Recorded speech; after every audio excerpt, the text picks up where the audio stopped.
কুল in কুনতুম তুহিব্বুনাল্লাহ ফাত্তাবিউনি ইউহিব্বুকুমুল্লাহ ওয়া ইয়াগফির লাকুম যুনুবাকুম ওয়াল্লাহু গফুরুর রহিম। ও নবী, আপনি জানিয়ে দিন, তোমরা যদি আল্লাহকে ভালোবাসতে চাও তাহলে আমি নবীজির অনুকরণ করো, আদর্শকে তোমাদের জীবনে বাস্তবায়ন করো। আল্লাহর ভালোবাসা যদি পেতে চাও তাহলে নবীর আদর্শ বাস্তবায়ন করতে বলা হয়েছে। নবীর আদর্শ বাস্তবায়ন যদি করো তাহলে কি হবে? ইউহিব্বুকুমুল্লাহ, তখন আল্লাহ তোমাদেরকে ভালোবাসবেন। আর যদি নবীরকে অনুসরণ করো, দুইটা পুরস্কার দিবেন। একটা হলো আল্লাহ তোমাদেরকে ভালোবাসবেন, 2 নম্বর হলো আল্লাহ তোমাদের গুনাহগুলোকে মোচন করে তোমাদেরকে জান্নাতীদের অন্তর্ভুক্ত করে দিবেন। বলে সুবহানাল্লাহ। এজন্য রাসূলের আদর্শ অনুসরণের মধ্যেই রয়েছে রাসূলের প্রকৃত ভালোবাসা। এজন্য কবি বলেন, লাউ কানা হুব্বুকা সাদিকান লা আতাতাহু ইন্নাল মুহিব্বা লিমান ইউহিব্বু ইউতিউ। তুমি যদি প্রকৃতপক্ষে রাসূলকে ভালোবাসার দাবি করো তাহলে অবশ্যই রাসূলকে অনুসরণ করতে হবে, কেননা যে যাকে ভালোবাসে সে তাকে অনুসরণ করে। তুমি ভালোবাসো, দাবি করো আর অনুসরণ করো না, বুঝতে হবে এই ভালোবাসার দাবি ভুয়া, এই ভালোবাসার দাবির মধ্যে কি আছে? ভেজাল আছে। এজন্য রাসূলের আদর্শ অনুসরণ যতটুকু করব ততটুকুই রাসূলের ভালোবাসা আমার অন্তরে থাকবে। আর যতটুকু রাসূলকে ভালোবাসবো কিয়ামতের দিন হাসর নাসরে তত কাছে রাসূলের জান্নাতে থাকতে পারবো, তত কাছে হাসরে থাকবো, তত কাছে জান্নাতে রাসূলের সাথে অবস্থান করতে পারবো। এজন্য রাসূলের আদর্শ অনুসরণ করে আল্লাহ তাআলা আমাদের সবাইকে রাসূলের প্রিয় প্রেমিক হিসেবে কবুল করে নিন। সকলে বলে আমিন। যে এই প্রিয় নবীকে আমরা কেন ভালোবাসবো না? কেন ভালোবাসবো না? কারণ এই পৃথিবীতে ভালোবাসার আবেগ সাধারণত যার প্রতি তৈরি হয়, যার প্রতি সৃষ্টি হয়, সেটা বিভিন্ন কারণে সৃষ্টি হয়ে থাকে। আল্লামা ইসহাক রহমাতুল্লাহি আলাইহি ওনার কিতাব দারসে মিশকাতে উল্লেখ করেন, এই পৃথিবীতে মানুষ কাউকে যদি ভালোবাসে 4টি কারণে ভালোবাসে। 1 নম্বর জামাল, 2 নম্বর কামাল, 3 নম্বর ইহসান, 4 নম্বর আর রেহম। মানুষ মানুষকে 4টি কারণে সাধারণত ভালোবাসে, বা কারো প্রতি কারো দুর্বলতা তৈরি হয়, ভালোবাসা সৃষ্টি হয়, আবেগ তৈরি হয় 4টি কারণে। এর 1 নম্বর হলো সৌন্দর্য। চেহারা অবয়ব সুন্দর, মানুষটা দেখতে অনেক সুন্দর, তার কণ্ঠটা অনেক সুন্দর, তার বাচন ভঙ্গি অনেক সুন্দর, মানে সৌন্দর্যতা। এটার কারণে একজন আরেকজনকে ভালোবাসে। দ্বিতীয় কারণটি হলো আল কামাল, পরিপূর্ণতা। এই ব্যক্তিটা অনেক জ্ঞানী, আলেম, হাফেজ, মুফতি, ডক্টর, তার শিক্ষার পরিপূর্ণতা আছে, এজন্য তার প্রতি ভালোবাসা তৈরি হয়। অথবা সে আল্লাহওয়ালা, এমন বুজুর্গ তাহাজ্জুদ মিস হয় না, সে পরিপূর্ণ। এই বুজুর্গের ক্ষেত্রে সে পরিপূর্ণতা অর্জন করেছে, এজন্য তার প্রতি ভালোবাসা, আবেগ সৃষ্টি হয়, তৈরি হয়। অথবা তার চরিত্র অনেক সুন্দর, তার চরিত্রটা পরিপূর্ণ, আচার আচরণ, আখলাক, সততা, আমানতদারিতা, নেই পরায়ণতা, যত গুণাবলী আছে আখলাকের সব তার মাঝে বিদ্যমান, পরিপূর্ণ। এজন্য তার প্রতি ভালোবাসা বা আবেগের সৃষ্টি হয়। তাইলে 2 নম্বর মানুষ কাউকে ভালোবাসার পিছনে কারণ হলো পরিপূর্ণতা। সেটা জ্ঞানের হোক, সেটা ইবাদতের হোক, সেটা চারিত্রিক হোক, যে কোনো একটা পাওয়া গেলে মানুষ মানুষকে ভালোবাসে। 3 নম্বর কারণ হলো ইহসান, দয়া বা অনুগ্রহ। কেউ যদি আমার উপরে ইহসান করে, দয়া করে, আমার বিপদে এসে দাঁড়ায়, তার প্রতি দুর্বলতা তৈরি হয়, সৃষ্টি হয়। কেউ যদি আমাকে দয়া করে, আমাকে বিভিন্ন সময় খোঁজখবর রাখে, আমি দুর্বল অসহায়, আমাকে সে দান করে, অবশ্যই তাকে দেখলে আমার আবেগের ভালোবাসার বৃদ্ধি পাবে, সৃষ্টি হবে। 4 নম্বর যেই কারণটি উল্লেখ করেছেন এটি হলো আত্মীয়তার সম্পর্ক। কারোর প্রতি কারো যদি আত্মীয়তার সম্পর্ক থাকে, আত্মীয়তার সম্পর্ক মানে হলো আত্মার সম্পর্ক, যাকে আমরা বলি রক্তের সম্পর্ক। এই রক্তের সম্পর্কের মানুষদের সাথে ভালোবাসা তৈরি হয়, সৃষ্টি হয় যদি আত্মীয়তার সম্পর্ক থাকে, আত্মীয়তার সম্পর্ক যদি টিকে থাকে।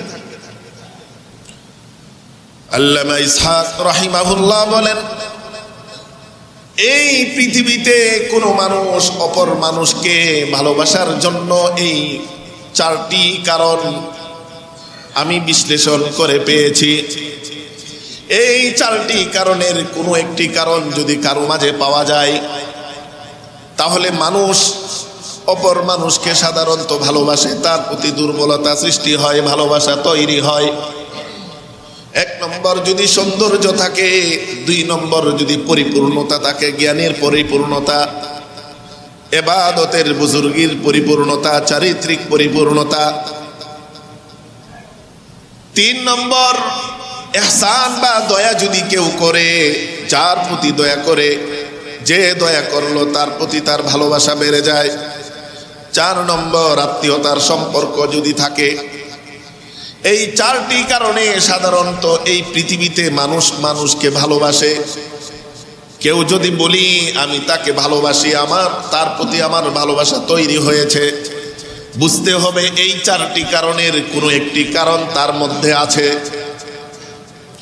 আল্লামা ইসহাক রাহিমাহুল্লাহ বলেন, এই 4টি কারণের কোনো একটি পাওয়া গেলে যদি মানুষ মানুষকে ভালোবাসতে পারে, যিনি রাহমাতুল আলামিন সরকারে দো আলম প্রিয় নবীজি সাল্লাল্লাহু আলাইহি ওয়াসাল্লামের মাঝে এই 4টি কারণের কোনো একটি কারণ নয়, 2টি কারণ নয়, 3টিও নয়, 4টি কারণে পরিপূর্ণভাবে বিদ্যমান আছে।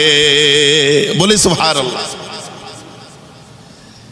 রাসূলকে ভালোবাসার জন্য মানুষ যদি কোনো কারণ খুঁজে যে কি কারণে ভালোবাসবো, আমি বলতে চাই ও বন্ধুগণ, তোমরা মানুষকে যেন যেই কারণে গুলোতে ভালোবাসো, যেই কারণে মানুষকে ভালোবাসো, সেই 4টি কারণ, একটা কারণ না, 2টা না, সবগুলো কারণে আমার রাসূলের মধ্যে বিদ্যমান, সবগুলো গুণাগুণে আমার রাসূলের মধ্যে পরিপূর্ণভাবে আছে, সবগুলো অসাধারণত্ব, শ্রেষ্ঠত্ব আর মর্যাদা আমার রাসূলের মধ্যে আছে। এজন্য বলবো, এই রাসূলকে কেন ভালোবাসবো না, এই উম্মতের পক্ষে এই জবাব দিয়ে যেতে হবে। কেন ভালোবাসবো না, এই জবাব দিতে হবে আমাদেরকে, এই জবাব দিতে হবে। এই রাসূলকে ভালোবাসতেই হবে, এই রাসূলকে ভালোবাসা ছাড়া কোনো গতি নাই। 4 কারণের 1 কারণ পাওয়া গেলে যদি মানুষ মানুষকে ভালোবাসতে পারে, 4টি কারণ পরিপূর্ণভাবে আমার রাসূলের মধ্যে বিদ্যমান আছে। এজন্যই রাসূলকে আমাদের জীবনের চেয়ে, আমাদের সন্তানদের চেয়ে, আমাদের পিতামাতার চেয়ে, সকল মানুষের চেয়ে সবচেয়ে বেশি ভালোবাসতে হবে। এজন্য রাসূল করিম সাল্লাল্লাহু আলাইহি ওয়াসাল্লাম হাদিসে বলে দিয়েছেন, আন আনাস ইবনে মালিক রাদিয়াল্লাহু তাআলা আনহু قال قال رسول الله صلى الله عليه وسلم لا يؤمن أحدكم حتى أكون أحب إليه من والده وولده والناس أجمعين ও আমার উম্মতেরা জেনে রাখো যতক্ষণ পর্যন্ত আমি নবী তোমাদের নিকট তোমার সন্তান সন্ততি থেকে তোমার পিতামাতা থেকে সকল মানুষ থেকে এমনকি তোমার জীবন থেকেও আমি তোমার কাছে প্রিয় না হব ভালোবাসার পাত্র না হব ততক্ষণ পর্যন্ত তোমরা কেউ আমি নবীর খাঁটি উম্মত হতে পারবা না ততক্ষণ পর্যন্ত তোমরা কেউ খাঁটি ইমানদার হতে পারবা না ততক্ষণ পর্যন্ত তোমরা কেউ খাঁটি মুমিন হতে পারবা না তাই রাসূলকে ভালোবাসা হলো মুমিনের একটা অন্যতম আলামত ইমানের একটি অন্যতম নিদর্শন রাসূলকে যদি মনে প্রাণে ভালোবাসতে পারি যে যত বেশি ভালোবাসবো বুঝতে হবে তত বেশি ঈমান আমার অন্তরে রয়েছে এজন্য এই মাপকাঠি দিয়ে আমরা একটু মাপি আমাদের অন্তরে কতটুকু ঈমান আছে রাসূল মাপকাঠি দিয়ে গেছেন যার অন্তরে আমার ভালোবাসা বেশি তার ঈমান তত বেশি পাকাপোক্ত মজবুত আমি এটা দিয়ে একটু মাপি যে আমার অন্তরে রাসূলের ভালোবাসা কতটুকু আছে সেই অনুযায়ী আমার ঈমানকে মাপি যে আমার ঈমান কতটুকু মজবুত এই ঈমান দিয়ে কি শয়তানের মোকাবেলা মৃত্যুর সময় করতে পারবো কি পারবো না সেটা একটু মেপে নেই কারণ রাসূল করিম সাল্লাল্লাহু আলাইহি ওয়াসাল্লাম আমাদেরকে উম্মত বলে দাবি করেছেন আমাদের জন্য এত কষ্ট করেছেন নিজের জীবনকে বিপন্ন করে দিয়েছেন সেই নবীকে ভালোবাসা প্রতিটা মুমিনের ঈমানের একমাত্র নিদর্শন আলামত এজন্য রাসূলকে ভালোবাসতে হবে তার আদর্শ অনুসরণের মাধ্যমে বলতে পারেন যে আমার অন্তরে রাসূলের প্রতি ভালোবাসা আছে কি নাই সেটা কিভাবে বুঝবো সেটা বোঝার আলামত হলো আপনি সুন্নত কতটুকু মানেন রাসূলের আদর্শ কতটুকু মানেন আপনি কতটুকু হালাল হারাম মেনে চলেন সেটা দিয়ে আপনি মাপেন যে রাসূলের ভালোবাসা আপনার অন্তরে কতটুকু আছে আর রাসূলের ভালোবাসা দিয়ে আপনি মেপে নিন যে আপনার অন্তরে ঈমান কতটুকু আছে বলছিলাম বন্ধুগণ মানুষ মানুষকে ভালোবাসে চারটি কারণে এর এক নম্বর কারণ হলো সৌন্দর্যতা কোন মানুষ যদি সুন্দর হয় তার প্রতি এমনি একটি ভালোবাসার সৃষ্টি হয় এই দুনিয়ার কোন মানুষ কোন নারী কোন পুরুষ যদি সুন্দর হয় অন্যরা যদি এটা দেখে তাহলে তার প্রতি ভালোবাসার সৃষ্টি হয় কিন্তু আসলে এই পৃথিবীতে সবচেয়ে বেশি যে সুন্দর সুদর্শন ব্যক্তি তিনি আর কেউ নন তিনি হলেন আমাদের প্রিয় নবীজি সাল্লাল্লাহু আলাইহি ওয়াসাল্লাম প্রমাণ কি আমাদের নবীজি এই পৃথিবীর সবচেয়ে বেশি সুদর্শন সৌন্দর্য মণ্ডিত একজন ব্যক্তি এর প্রমাণ কি আবু হুরায়রা রাদিয়াল্লাহু তাআলা আনহু থেকে বর্ণিত হাদিস তিরমিজি শরীফের 3648 নম্বর হাদিসে আবু হুরায়রা রাদিয়াল্লাহু তাআলা আনহু বলেন মা রাআইতু আহসানা শাইইন মিন রাসূলিল্লাহি সাল্লাল্লাহু আলাইহি ওয়াসাল্লাম কাআন্না আশ-শামসা তাজরি ফি ওয়াজহিহি আবু হুরায়রা রাদিয়াল্লাহু তাআলা আনহু বলেন এই মুহাম্মদের চেয়ে সুন্দর কোন জিনিস সুন্দর কোন মানুষ এই পৃথিবীতে আমি আর কাউকে দেখি নাই বলে সুবহানাল্লাহ আবু হুরায়রা রাদিয়াল্লাহু তাআলা আনহু যিনি রাসূলের সাহচর্যে ছিলেন অনেক দিন সবচেয়ে বেশি হাদিস বর্ণনাকারী সাহাবী উনি বলেন রাসূলের মতো সুন্দর আমি কাউকে এই পৃথিবীতে দেখি নাই বলে কেমন সুন্দর কাআন্না আশ-শামসা তাজরি ফি ওয়াজহিহি যেন আকাশের যে সূর্য আছে সূর্যটা যেন রাসূলের চেহারার মধ্যে বিচরণ করে। বলে সুবহানাল্লাহ। আকাশের সূর্যটা যেন রাসূলের চেহারার মধ্যে বিচরণ করে। রাসূল এমন সুন্দর। আলী রাদিয়াল্লাহু তাআলা আনহু বলেন, রাসূলের সৌন্দর্য বর্ণনা করতে গিয়ে বলেন, রাসূল এমন এক যুবক ছিলেন, তিনি এত লম্বা আকৃতির ছিলেন না, আবার বেটেও ছিলেন না। উনার চুলগুলো একবারে খাড়াও ছিল না, আবার পরিপূর্ণ কুকরানো ছিল না, হালকা কুকরানো ছিল। ওনার ঘাড়ের পিছনে নবুয়তের যে সিলমোহর আছে, খাতামুন নবিয়্যিন, সেই মোহর যুক্ত ছিল। বলি আল্লাহু আকবার। রাসূল করিম সাল্লাল্লাহু আলাইহি ওয়াসাল্লাম যখন হাসতেন মনে হতো তার হাসিতে মুক্ত মণি মুক্তা ছিটিয়ে পড়ছে। বলি সুবহানাল্লাহ। আনাস রাদিয়াল্লাহু তাআলা আনহু বলেন, সহিহ ইবনে হিব্বানের 6303 নম্বর হাদিস, আনাস রাদিয়াল্লাহু তাআলা আনহু বলেন, মা শামামতু হারিরান আতুন ওয়ালা দিবাজান আলিয়ানা মিন কাফি রাসূলিল্লাহি সাল্লাল্লাহু আলাইহি ওয়াসাল্লাম ওয়ালা শামামতু রিহান ওয়ালা আরাকান আতয়াবা মিন রিহি আরাকি রাসূলিল্লাহি সাল্লাল্লাহু আলাইহি ওয়াসাল্লাম। আনাস রাদিয়াল্লাহু তাআলা আনহু বলেন, রাসূলের শরীর এত কোমল ছিল, যখন আমরা মুসাফা করতাম রাসূলের কোমলতা আমরা স্পর্শ করতাম। উনি বলেন, রাসূলের হাতের কোমলতা এত নরম ছিল, পৃথিবীতে কোনো রেশম হলো সবচেয়ে বেশি কোমল। আনাস বলেন, আমি এমন কোনো রেশম স্পর্শ করি নাই যেটা রাসূলের হাতের তালুর চেয়ে বেশি কোমল। বলি সুবহানাল্লাহ। অর্থাৎ রাসূলের হাতের স্পর্শটা রেশমের চেয়েও আমার কাছে সবচেয়ে বেশি কোমল অনুভব হতো। আনাস রাদিয়াল্লাহু তাআলা আনহু বলেন, আমি এমন কোনো ঘ্রাণ শুকি নাই, মেশকে আম্বরের ঘ্রাণ নেই নাই। আমার কাছে মনে হয়েছে রাসূলের ঘামের যেই সুঘ্রাণ, সেই ঘ্রাণটা দুনিয়ার সবচেয়ে বড় যেই আতর আছে, মেশকে আম্বর আছে, এর চেয়েও বেশি আমার কাছে সবচেয়ে বেশি সুঘ্রাণ মনে হতো। বলি সুবহানাল্লাহ। এমন কোনো আতর নাই, এমন কোনো মেশকে আম্বর নাই যেটার আমি সুঘ্রাণ নিয়েছি, কিন্তু রাসূলের ঘামের যেই সুঘ্রাণ, এর চেয়ে সুঘ্রাণ আমার কাছে কোনো কিছুই অনুভব হয়নি। এই ছিল রাসূলের সৌন্দর্য, এই ছিল রাসূলের সৃষ্টির দৈহিক আকৃতির কিছু বর্ণনা।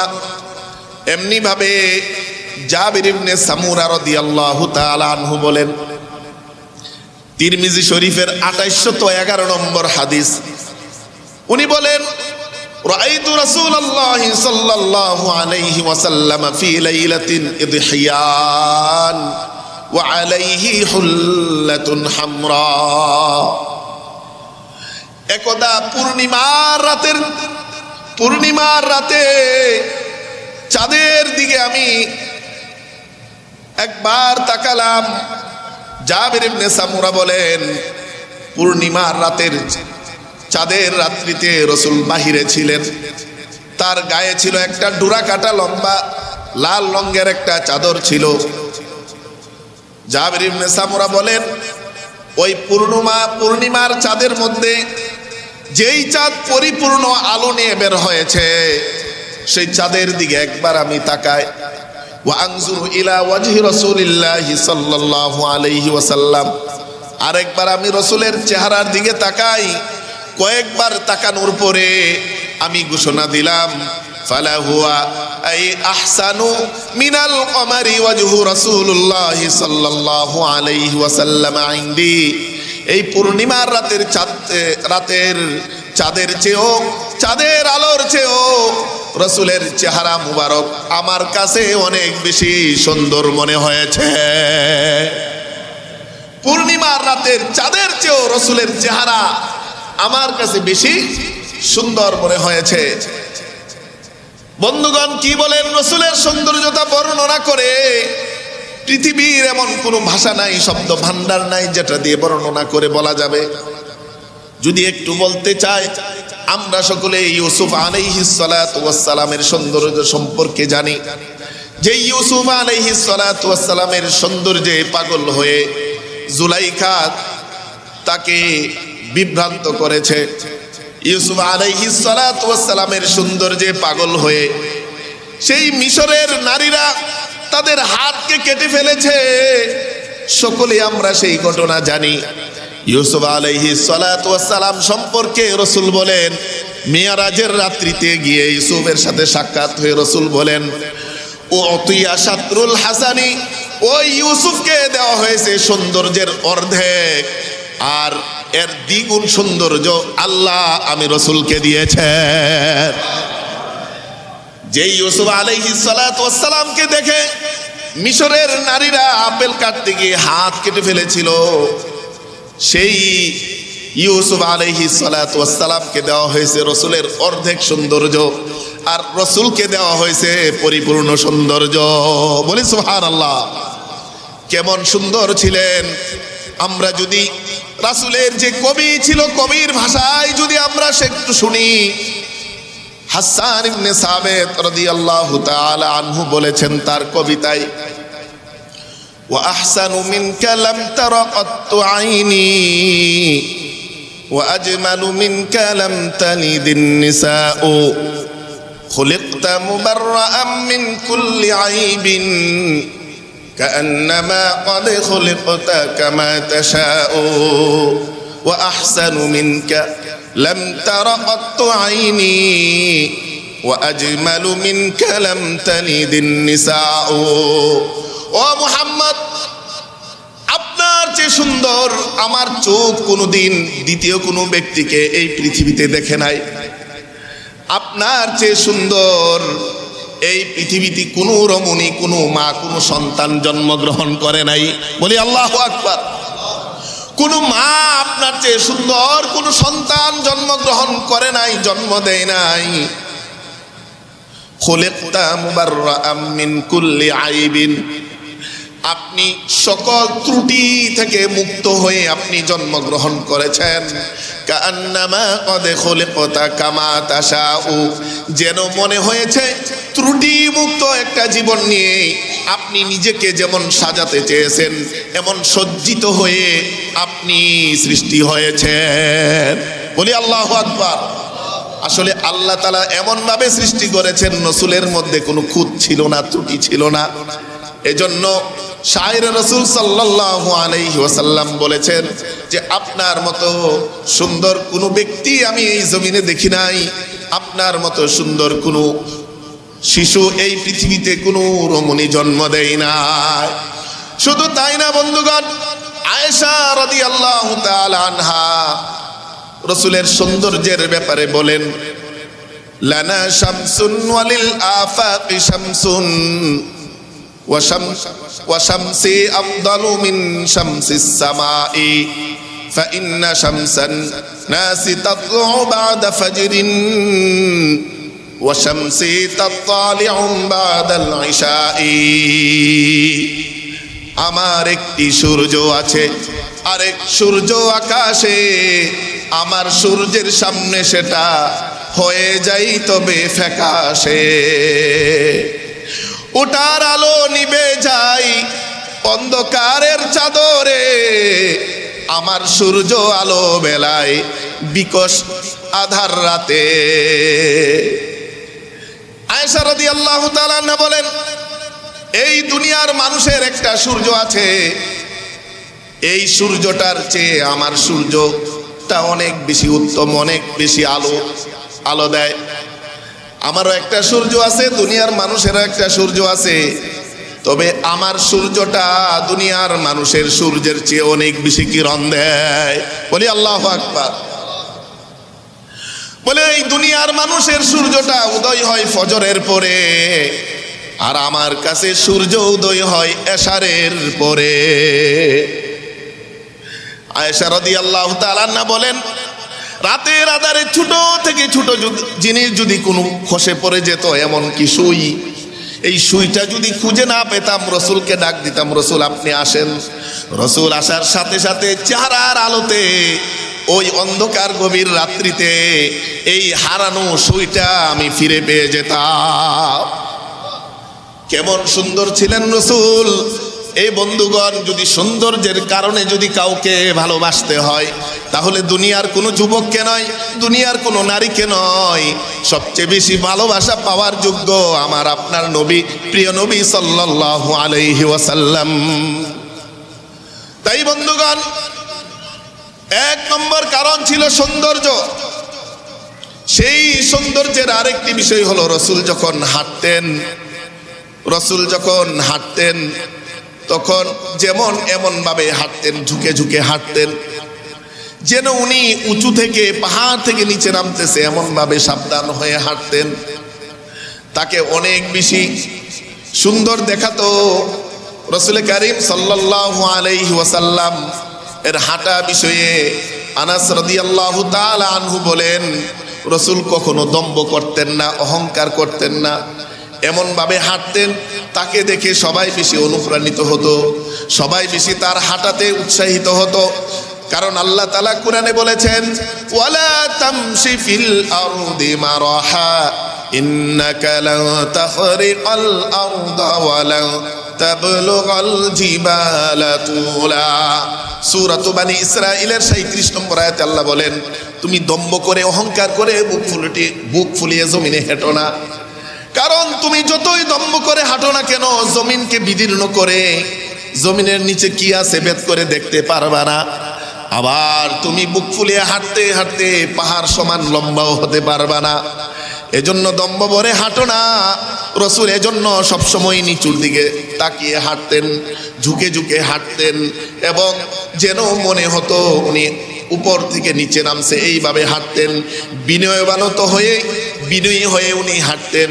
এটা ছিল রসুলের পরিপূর্ণতার একটি অংশ, বলি সুবহানাল্লাহ। এজন্য রসুল যেমনি ভাবে উনার সৌন্দর্যে উনি পরিপূর্ণ ছিলেন, তেমনি ভাবে কামালে উনি পরিপূর্ণ ছিলেন। কামাল কি? আগেও বলেছি, ওনার জ্ঞানে উনি পরিপূর্ণ ছিলেন। রসুলের চেয়ে জ্ঞানী এই পৃথিবীতে কেউ আসে নাই, আসবেও না। রসুলের চেয়ে জ্ঞানী কোনো নবীও ছিলেন না, কোনো রাসূলও ছিলেন না। রসুলকে আল্লাহ তাআলা জ্ঞানের সবচেয়ে বেশি ভান্ডার দিয়েছেন। যাকে শিক্ষা দিয়েছেন আল্লামাহু শাদীদুল কুওয়া, সরাসরি জিবরাইল আমিন তার শিক্ষক, আল্লাহর পক্ষ থেকে জ্ঞান এনে শিক্ষা দিয়েছেন, বলি আল্লাহু আকবার। এজন্য বন্ধুগণ, জ্ঞানের কারণে যদি কাউকে ভালোবাসতে হয়, তিনি আর কেউ নয়। ডক্টরের ডিগ্রির কারণে যদি কাউকে ভালোবাসতে হয়, তিনি আর কেউ নয়। পরিপূর্ণতার জন্য যদি কাউকে ভালোবাসতে হয়, তিনি আর কেউ নয়, তিনি হলেন আমাদের প্রিয় নবী। তাই তাকে সবচেয়ে বেশি ভালোবাসা উচিত। এখন আসেন, পরিপূর্ণতার আরেকটা দিক হলো বুজুর্গি, বন্দিগি। যে বেশি আমাদের সমাজে একটু ইবাদত করে, বন্দিগি করে, তাকে সবাই ভালোবাসে। কি বলেন? সবাই ভালোবাসে, ভালো চোখে দেখে, মন থেকে তার প্রতি ভালোবাসা ছিল। আল্লাহ বলতেন, ইয়া রাসূলুল্লাহ, আগের পিছনের সব গুনাহ আল্লাহ মাফ করে দিয়েছে, তারপরেও কেন আপনি এত কষ্ট করেন? রসুল বলেন, আফালা আকুন আবদান শাকুরা, ওয়াশারে, যে আল্লাহ আমাকে দয়া করে আমার আগের পিছনের সব গুনাহ মাফ করে দিয়েছে, আমি কি সেই আল্লাহর শুকরগুজার বান্দা হব না? আল্লাহর শুকরিয়া আদায় করতে গিয়ে সারা রাত কাটিয়ে দিতেন নামাজে। তাই রসুলের চেয়ে বুজুর্গ এই পৃথিবীতে কেউ আসে না, আসবে না। বুজুর্গির জন্য যদি কাউকে ভালোবাসতে হয়, ইবাদত বন্দেগীর জন্য যদি কাউকে ভালোবাসতে হয়, তাহলে রাসূলকে বেশি ভালোবাসতে হবে, রাসূলকে বেশি ভালোবাসা উচিত। ৩ নম্বর, চারিত্রিক পরিপূর্ণতা। চারিত্রিক পরিপূর্ণতার জন্য যদি কাউকে ভালোবাসতে হয়, আমরা বলি সমাজে, এই ছেলেটা অনেক ভদ্র, এই ছেলেটার চরিত্র অনেক সুন্দর, এই ছেলেটা মিথ্যা বলে না, এই ছেলেটা আমানতদার, এই ছেলেটা তার পিতামাতার সাথে সুন্দর আচরণ করে, এই ছেলেটা ৫ ওয়াক্ত নামাজ পড়ে। যদি সুন্দর আচরণের জন্য কারোর প্রতি ভালোবাসা তৈরি হয়, আমার নবীর ব্যাপারে আল্লাহ সূরাতুল নূনে বলে দিয়েছেন, ওয়া ইন্নাকা লাআলা খুলুকিন আযীম। ও নবী, আপনি হলেন সবচেয়ে মহান চরিত্রের উপর অধিষ্ঠিত। বলি সুবহানাল্লাহ। তাই চারিত্রিক পরিপূর্ণতার জন্য যদি কারো প্রতি ভালোবাসা সৃষ্টি হয়, তিনি আর কেউ নয়, তিনি হলেন আমাদের নবী, প্রিয় নবী সাল্লাল্লাহু আলাইহি ওয়াসাল্লাম। তাই জ্ঞানের পরিপূর্ণতা, ইবাদতের পরিপূর্ণতা, চারিত্রিক পরিপূর্ণতা, যত কামালিয়ত আছে, পরিপূর্ণতা আছে, যত রাষ্ট্রনায়ক আছে, কাউকে যদি নেই ইনসাফ, রাষ্ট্রনায়কের জন্য ভালোবাসতে হয়। আজকে আমরা এরদোগান মুসলিম রাষ্ট্র প্রধান, তাকে ভালোবাসি অন্তর থেকে, তার জন্য দোয়া আসে। কেন? সে মুসলিম রাষ্ট্র প্রধান, সে একজন কোরআনে হাফেজ, সে ইসলাম প্রতিষ্ঠার জন্য চেষ্টা করে। ওই রাষ্ট্রনায়কের জন্য যদি আমাদের অন্তরে ভালোবাসা সৃষ্টি হয়, তাহলে রসুল ছিলেন সবচেয়ে বড় মুসলিম রাষ্ট্রপ্রধান। রসুলের চেয়ে রাষ্ট্রনায়ক এমন নেই, পরায়ণ এমন সফল রাষ্ট্রনায়ক পৃথিবীতে আর কোনোদিন আসছে নাই, আসবে না। এজন্য কারো পরিপূর্ণতার জন্য যদি, কারো বড়ত্বের জন্য যদি রসুলের চেয়ে বড় আর কেউ নাই, দুনিয়াতে উনি সবার চেয়ে শ্রেষ্ঠ মাখলুক, আখিরাতে উনি সবচেয়ে বড়। সকল রাসূলদের নেতা, সকল নবীদের নেতা, রসুলের মাধ্যমে আল্লাহর সৃষ্টি সেই জান্নাত উদ্বোধন করা হবে। বলি সুবহানাল্লাহ। এজন্য পরিপূর্ণতার জন্য যদি কাউকে ভালোবাসতে হয়, তাহলে ভালোবাসতে হবে কাকে? প্রিয় নবীজিকে সাল্লাল্লাহু আলাইহি ওয়াসাল্লাম। এক নম্বর হলো সৌন্দর্যের জন্য কাউকে ভালোবাসতে হলে ভালোবাসতে হবে রসুলকে, কারণ রসুল হলেন সবচেয়ে বেশি সুন্দর। পরিপূর্ণতার জন্য যদি কাউকে ভালোবাসতে হয়, তাহলে ভালোবাসতে হবে রসুলকে, কারণ রসুলের চেয়ে পরিপূর্ণ ব্যক্তি এই পৃথিবীতে আর দ্বিতীয় কেউ নেই, আসবে না। 3 নম্বর, ভালোবাসা মানুষের সৃষ্টি হয় অনুগ্রহ এবং দয়ার কারণে। কেউ যদি কারো প্রতি অনুগ্রহ করে, দয়া করে, একটু রহম করে, তাহলে তার প্রতি ভালোবাসা সৃষ্টি হয়। রসুলের দয়ার ব্যাপারে স্পষ্ট আল্লাহ ঘোষণা দিয়ে দিয়েছেন, ওয়া মা আরসালনাকা ইল্লা রাহমাতাল লিল আলামিন। ও নবী, আপনাকে শুধু আমি মুমিনদের জন্য রহমত স্বরূপ পাঠাই নাই, আমি মুমিনদের জন্য রহমত, কাফেরদের জন্য রহমত, এমনকি জীব জন্তু, প্রাণী, গাছ, তরুলতা, সব কিছুর জন্য, সারা জাহানের জন্য রহমত স্বরূপ পাঠিয়েছি। বলি সুবহানাল্লাহ। তাই রহমত আর অনুগ্রহ, দয়ার জন্য যদি কাউকে ভালোবাসতে হয়, তাহলে সবচেয়ে বেশি ভালোবাসতে হবে রাসূলকে। দয়ার অনেক নমুনা আমরা আলোচনায় শুনেছি। রসুল কত বেশি আমাদের প্রতি দয়াশীল, মায়াবী ছিলেন, এবং কিয়ামতের দিন কত বেশি মায়াবী হবেন, উম্মতি উম্মতি বলে আমাদের জন্য চিৎকার করতে থাকবেন। তাই রসুলের চেয়ে বেশি দয়াশীল, মায়াশীল, অনুগ্রহশীল এই পৃথিবীতে কেউ আসে নাই, আসবে না। অনুগ্রহের জন্য যদি, দয়ার জন্য যদি বন্ধুগণ কাউকে ভালোবাসতে হয়, তাহলে ভালোবাসতে হবে সবচেয়ে বেশি রাসূলকে। 4 নম্বর, আত্মীয়তার সম্পর্ক কারণে মানুষের একের প্রতি একের ভালোবাসা সৃষ্টি হয়। আল্লাহ তাআলা কোরআনে কারীমের সূরাতুল আহজাবের 6 নম্বর আয়াতে বলে দিয়েছেন, আন-নাবিয়্যু আওলা বিল মুমিনিনা মিন আনফুসিহিম। নিশ্চয় নবী মুমিনদের জীবন তাদের কাছে জান, মুমিনের কাছে যত বেশি প্রিয়, রসুল হবেন মুমিনের কাছে এর চেয়ে বেশি প্রিয়। বলি সুবহানাল্লাহ। কারণ রসুলের চেয়ে বেশি নিকট আত্মীয় আর কেউ নাই মুমিনের কাছে। বাবাও না, মাও না, আত্মীয় স্বজন না, ভাই বন্ধু নয়, রসুল হলেন সবচেয়ে বেশি নিকট আত্মীয়। আর রসুলের যেই আমাদের রমণীরা আছেন, তারা হলেন আমাদের আম্মা জান। এজন্য আত্মীয়তার সম্পর্কের জন্য যদি বন্ধুগণ কাউকে ভালোবাসতে হয়, তিনি আর কেউ নয়, সবচেয়ে বেশি ভালোবাসা পাওয়ার যোগ্য হলেন প্রিয় নবী সাল্লাল্লাহু আলাইহি ওয়াসাল্লাম। তাইলে বুঝতে পারলাম যে মানুষ মানুষকে ভালোবাসে যে 4টি কারণে, সৌন্দর্যের কারণে, পরিপূর্ণতার কারণে, দয়া বা ইহসানের কারণে, আত্মীয়তার সম্পর্কের কারণে। এর 4টি কারণের কোনো একটি কারণ যদি পাওয়া যায়, তাহলেই মানুষ মানুষকে কি করে ভালোবাসে, দয়া করে, মানুষের প্রতি আবেগ সৃষ্টি হয়, অনুভূতি সৃষ্টি হয়। তাহলে রাসূলের মধ্যে এই চারটি বিষয়ের সবগুলোই পরিপূর্ণভাবে বিদ্যমান। এজন্য এই রাসূলকে কেন আমরা ভালোবাসবো না? কেন ভালোবাসবো না? কারণ রাসূলের ভালোবাসা যদি আমি না চাই, না পাই, তাহলে তো আমি মুমিনও হতে পারবো না। আমি রাসূলের হাতে হাউজে কাউসারের পানিও পান করতে পারবো না। আমার জন্য রাসূল সুপারিশও করবে না, আমার জন্য রাসূল জান্নাতের গেটও খুলবে না। বলি না আউযুবিল্লাহ। এজন্য রাসূলকে ভালোবাসতে রাজি আছি তো ইনশাআল্লাহ? কারা কারা রাজি আছি একটু হাত তুলে দেখাই তো। আল্লাহ আপনার রাসূলের প্রিয় প্রেমিক হিসেবে আমাদেরকে কবুল করে নিন। এজন্য রাসূলকে ভালোবাসতে হবে তিনটা উপায়ে। আমি আগেও বলেছি, আজকেও বলি। কয়টা উপায়ে? তিনটি উপায়ে। এক নাম্বার হলো, যে যাকে যত বেশি জানে সে তাকে তত বেশি ভালোবাসে। রাসূল সম্পর্কে সবচেয়ে বেশি আমার জানতে হবে, রাসূলের সিরাত পড়তে হবে। এক নম্বর হলো রাসূলের আকল দিয়ে ভালোবাসতে হবে। আকলের ভালোবাসা হলো রাসূল সম্পর্কে বেশি বেশি সিরাত জানা। দুই নম্বর, কলব দিয়ে ভালোবাসতে হবে, অন্তর দিয়ে ভালোবাসতে হবে। অন্তরের ভালোবাসার যেই কারণগুলো উল্লেখ করলাম, সবগুলো কারণ রাসূলের মধ্যে বিদ্যমান। এজন্য অন্তর দিয়ে রাসূলকে ভালোবাসতে হবে। এই আকলের ভালোবাসা, অন্তরের ভালোবাসা কি হবে? প্রমাণ হবে আমার অঙ্গ প্রত্যঙ্গে। তিন নম্বর হলো আমার অঙ্গ প্রত্যঙ্গে ভালোবাসতে হবে। কিভাবে? আমার অঙ্গ প্রত্যঙ্গের মাধ্যমে রাসূলের আদর্শকে অনুসরণ করতে হবে। রাসূলের আদর্শ যদি অনুসরণ করি, তাইলেই রাসূলকে প্রকৃত ভালোবাসা হবে। রাসূলের আদর্শ যদি অনুসরণ না করি আর মুখে মুখে দাবি করি, তাহলে কি হবে না? প্রকৃত ভালোবাসা হবে না। প্রমাণ কি? আল্লাহ তাআলা কোরআনে কারিমে সূরাত আলে ইমরানের 31 নম্বর আয়াতে বলে দিয়েছেন, কুল ইন কুনতুম তুহিব্বুনাল্লাহ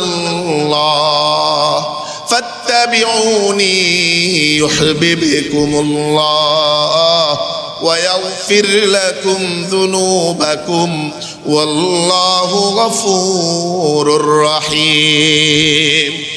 ও নবী, আপনি জানিয়ে দিন, তোমরা যদি আল্লাহকে ভালোবাসতে চাও তাহলে আমি নবীজির অনুকরণ করো, আদর্শকে তোমাদের জীবনে বাস্তবায়ন করো। আল্লাহর ভালোবাসা যদি পেতে চাও তাহলে নবীর আদর্শ বাস্তবায়ন করতে বলা হয়েছে।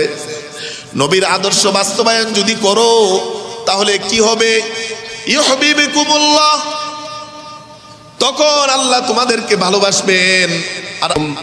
আর যদি নবীরকে অনুসরণ করো, দুইটা পুরস্কার দিবেন। একটা হলো আল্লাহ তোমাদেরকে ভালোবাসবেন, দুই নম্বর হলো আল্লাহ তোমাদের গুনাহগুলোকে মোচন করে তোমাদেরকে জান্নাতীদের অন্তর্ভুক্ত করে দিবেন। বলে সুবহানাল্লাহ। এজন্য রাসূলের আদর্শ অনুসরণের মধ্যেই রয়েছে রাসূলের প্রকৃত ভালোবাসা। এজন্য কবি বলেন, লাউ কানা হুব্বুকা সাদিকান লা আতাতাহু ইন্নাল মুহিব্বা লিমান ইউহিব্বু ইউতিউ। তুমি যদি প্রকৃতপক্ষে রাসূলকে ভালোবাসার দাবি করো তাহলে অবশ্যই রাসূলকে অনুসরণ করতে হবে। কেননা যে যাকে ভালোবাসে সে তাকে অনুসরণ করে। তুমি ভালোবাসো, দাবি করো আর অনুসরণ করো না, বুঝতে হবে এই ভালোবাসার দাবি ভুয়া। এই ভালোবাসার দাবির মধ্যে কি আছে? ভেজাল আছে। এজন্য রাসূলের আদর্শ অনুসরণ যতটুকু করব ততটুকুই রাসূলের ভালোবাসা আমার অন্তরে থাকবে। আর যতটুকু রাসূলকে ভালোবাসবো, কিয়ামতের দিন হাসর নাসরে তত কাছে রাসূলের জান্নাতে থাকতে পারবো, তত কাছে হাসরে থাকবো, তত কাছে জান্নাতে রাসূলের সাথে অবস্থান করতে পারবো। এজন্য রাসূলের আদর্শ অনুসরণ করে আল্লাহ তাআলা আমাদের সবাইকে রাসূলের প্রিয় প্রেমিক হিসেবে কবুল করে নিন। সকলে বলে আমিন। তাইলে রাসূলের প্রিয় প্রেমিক আমরা হতে চাই তো ইনশাআল্লাহ। তাহলে কিসের মাধ্যমে হব? রাসূলের আদর্শ অনুসরণ এবং অনুকরণের মাধ্যমে। প্রতিটা ক্ষেত্রে রাসূলের আদর্শ আছে, সুন্নত আছে, হালাল হারাম মেনে চলবো, গুনাহ থেকে বেঁচে থাকবো। আল্লাহ তাআলা আমাদের সকলকে রাসূলের প্রিয় প্রেমিক হিসেবে কবুল করে। সকলে বলে আমিন। ওয়া আখির দাওয়ানা আলহামদুলিল্লাহি রাব্বিল আলামিন।